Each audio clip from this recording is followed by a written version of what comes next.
Bonjour! Aujourd'hui, je vais vous parler des blessures, ces blessures qui dirigent notre vie. Alors, qu'est-ce que c'est ces blessures-là? D'où elles nous viennent? Comment elles peuvent impacter notre vie? Je vais vous expliquer tout ça aujourd'hui. Alors, donc là, je parle aujourd'hui de blessures émotionnelles, hein, de blessures qu'on appelle des blessures intérieures des fois. Et je vais vous expliquer ce que j'ai appris, ce que j'ai pu lire dans les différents écrits, principalement de Patricia D'Angeli, qui est la co-fondatrice de l'hypnose humaniste, mais également de Lise Bourbeau, et puis aussi de toute la théorie en lien avec l'accompagnement Imago pour l'accompagnement des couples. Alors pendant les 7 premières années de sa vie, eh bien l'enfant se développe, bien entendu, hein, son cerveau se développe, son inconscient se construit et il va absorber tout ce qui l'entoure, c'est-à-dire les expériences de vie, les modèles parentaux, les croyances familiales, l'environnement dans lequel il vit. Donc l'enfant absorbe tout ça, puis ça permet son développement, sa construction finalement. Donc il existe différentes phases de développement chez l'enfant et au cours de chacune de ces phases de développement, eh bien, il va y avoir ce qu'on appelle une impulsion de vie qui va être différente, ou une impulsion de développement qui va être différente. Et donc, ce qui fait que à chacune de ces phases-là, eh bien, l'enfant va avoir des besoins qui vont être différents, adaptés à chacune des phases. L'enfant se développe de façon complètement saine quand tous ses besoins sont répondus. Lorsque ces besoins ne sont pas satisfaits adéquatement, l'enfant perçoit qu'un de ses besoins n'est pas entièrement répondu et ça va lui faire ressentir une douleur émotionnelle qui va faire une marque à l'intérieur de lui. Et alors ces marques restent ancrées en lui, ça forge ce qu'on appelle ses blessures intérieures. Et l'enfant va alors développer des mécanismes de défense, des mécanismes d'adaptation pour pallier à ces blessures-là. Et plus ces douleurs émotionnelles sont fréquentes, sont intenses, sont vécues sur une longue période, plus l'enfant est marqué. Et à ce moment-là, eh bien, sa vie d'adulte en sera d'autant plus marquée. Donc plus ces douleurs émotionnelles sont fréquentes, intenses et longues, sur une longue durée, plus la vie de l'adulte sera aussi impactée de manière importante. Alors ces blessures vont diriger sa vie d'adulte, ses comportements, ses choix de vie, ses réactions face à certaines situations, les personnes vers qui cette personne-là va être attirée, etc. Donc ça va vraiment diriger une grande partie de la vie de cet adulte. Alors ici, l'objectif, bien sûr, c'est pas de blâmer le parent de ne pas avoir été capable de répondre à tous les besoins de son enfant, bien entendu. Tout d'abord parce que déjà l'enfant, surtout dans les toutes premières années de sa vie, a des besoins incommensurables. Donc c'est quasiment impossible pour un parent de répondre en permanence à 100% des besoins de son enfant.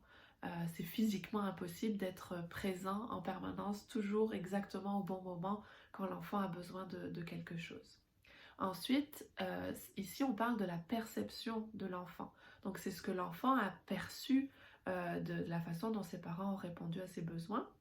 Et donc, il se peut que ça soit seulement sa perception, c'est-à-dire qu'un enfant peut avoir perçu un manque d'amour, par exemple.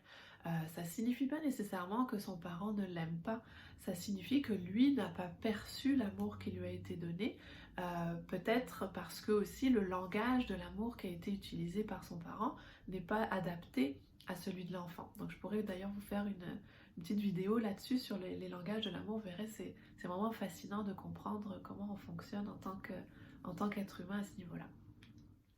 Et enfin, eh bien, les parents portent eux-mêmes des blessures. Hein, ils font du mieux qu'ils peuvent avec ce qu'ils portent à l'intérieur d'eux.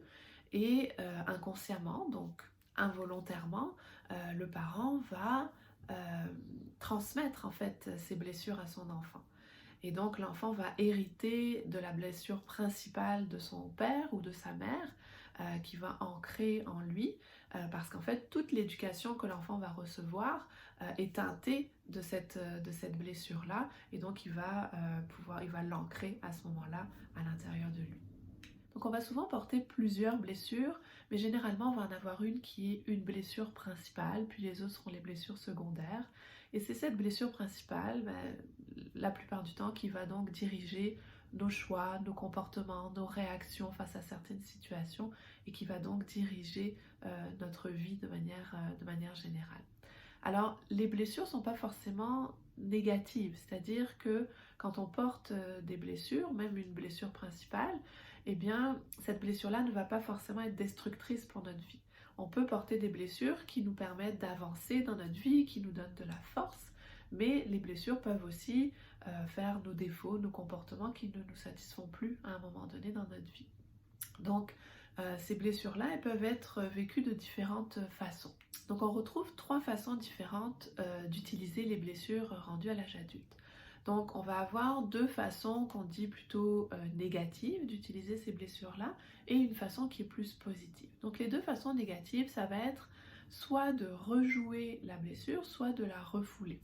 Quand on rejoue la blessure, c'est-à-dire qu'on va se remettre inconsciemment dans des situations qui vont nous faire revivre la même blessure que l'on porte à l'intérieur de nous. Donc on va toujours être la victime finalement de cette blessure-là, subir à nouveau cette blessure-là et la revivre en permanence. Puis quand on essaye donc de refouler la blessure, c'est que l'on va faire des choix qui vont nous éloigner finalement de cette blessure. En tout cas, on pense que ça va nous éloigner de cette blessure-là. Donc on va avoir des comportements qui vont être à l'opposé de ce qu'on a pu vivre. Donc on va essayer de s'en éloigner, mais souvent on arrive dans un extrême opposé qui n'est pas forcément plus positif. Puis on arrive finalement un peu dans le rôle du persécuteur, de celui qui nous a fait vivre la blessure que l'on a ancrée à l'intérieur de nous. Donc c'est pas forcément plus positif. Et une façon, par contre, positive d'utiliser une blessure que l'on porte, ça va être de sublimer la blessure. Alors sublimer la blessure, ça veut dire l'utiliser d'une façon positive dans notre vie. C'est-à-dire qu'on va utiliser cette blessure pour une bonne cause, pour vraiment pour nous permettre de grandir nous-mêmes, de faire grandir l'autre autour de nous investir dans des choses positives. Et ça fait bien souvent d'ailleurs nos passions, nos centres d'intérêt privilégiés, souvent viennent de ces blessures qui sont sublimées. Alors qu'est-ce qu'on fait avec tout ça? Eh bien, si vos blessures vous portent vers des comportements positifs et vous influencent positivement dans votre vie, ben parfait, profitez-en, continuez comme ça. Par contre, si vos blessures, si vous vous rendez compte que vous avez des comportements, des choix de vie, des réactions, des fois inappropriées, qui ne vous satisfont plus, et bien à ce moment-là, vous pouvez agir pour vous libérer finalement du poids de ces blessures-là. Donc la première étape pour ça, ça va être d'être un petit peu plus conscient de ce que vous portez à l'intérieur de vous. Et donc d'identifier en fait ces blessures, la blessure principale, les blessures éventuellement secondaires que vous pouvez porter, et donc de prendre conscience que c'est ça que vous portez et qui dirige aujourd'hui votre vie. C'est la première étape, c'est la conscience. Plus on est conscient de soi-même, plus on peut agir sur nos comportements et nos réactions. Alors ça va être la première chose que je vais vous proposer dans les prochaines vidéos.